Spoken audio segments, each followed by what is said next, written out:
मैं बाकी रिलीजन्स के बारे में बाद में आती हूँ, पहले मुसलमान समुदाय के बारे में बात करते हैं, क्योंकि चाहे ओवैसी साहब हों, चाहे ममता बनर्जी हों, और फिर बहुत से विदेशी मीडिया जो है वो भी कह रही है it's an anti Muslim law, because आप मुसलमानों को नहीं शामिल कर रहे हैं, तो वो क्राइटेरिया ही है कि मुसलमान नहीं होने चाहिए। ऐसा नहीं है।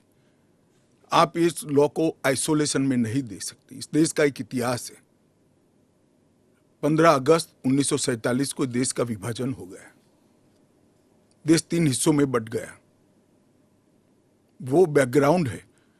भारतीय जनसंघ, भारतीय जनता पार्टी हमेशा विभाजन का विरोध किया। हम कभी सहमत नहीं थे। इस देश का विभाजन धर्म के आधार पर होना ही नहीं चाहिए था, मगर उस वक्त किया गया।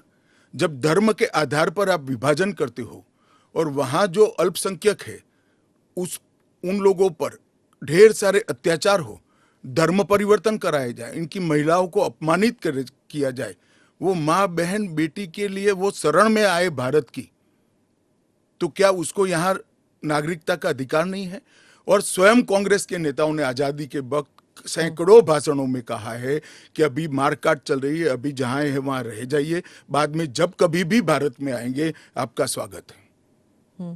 परंतु बाद में इलेक्टोरल पॉलिटिक्स चालू हुई, वोट बैंक की राजनीति चालू हुई। अपीसमेंट के कारण वो वादा कांग्रेस पार्टी ने कभी पूरा नहीं किया जो आज नरेंद्र मोदी पूरा कर रहे हैं। सर, जो बाकी समुदाय, बाकी जो रिलीजन्स हैं, चाहे हिंदूज हैं, जैन हैं, बुद्ध हैं, सिख हैं, उन सबको तो मैं मानती हूँ, ठीक है, देवर रिलीजन्स बॉर्न इन इंडिया, नहीं, आंकड़े पर पारसी और अगर आप पारसी और ईसाइयों को ला सकते हैं, वो जो रिलीजन्स है, they were not born in India, तो अगर आप पारसी और ईसाइयों को ला सकते हैं तो मुसलमानों को क्यों नहीं? देखिए, मुस्लिम आबादी के लिए ही वो हिस्सा आज भारत का भाग नहीं है।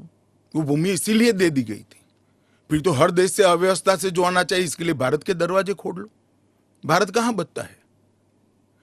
अखंड भारत के जो लोग हिस्सा थे और जिन पर धार्मिक प्रताड़ना हुई है, उसको शरण देना मैं मानता हूं हमारी नैतिक जिम्मेदारी है और हमारी कॉन्स्टिट्यूशनल रिस्पॉन्सिबिलिटी। और स्मिता जी, आप आंकड़े की गहराई में जाइए।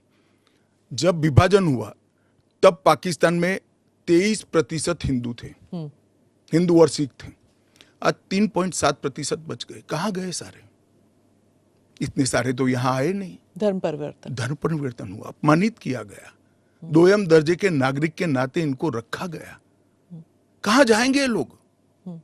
क्या देश इसका विचार नहीं करेगा? देश की पार्लियामेंट इसका विचार नहीं करेगी? देश की पॉलिटिकल पार्टियों ने इनका विचार नहीं करना चाहिए? इसमें अहमदी मैं है, बांग्लादेश बलोच भी है। मैं बांग्लादेश की बात करता हूं जी। 1951 में हिंदुओं का प्रतिशत 22% था। मैं 51 की बात कर रहा हूं। बांग्लादेश की 51 के आंकड़े ऊपर हमारे पास है। 2011 की जनगणना में वो 10% रह गए। कहां गए वो लोग? अफगानिस्तान 1992 के पूर्व में, 92 के आंकड़े मेरे पास लगभग 2 लाख सिख और हिंदू थे और आज करीब 500 बच गए। क्या इन लोगों को अपनी बिलीफ से जीने का अधिकार नहीं है?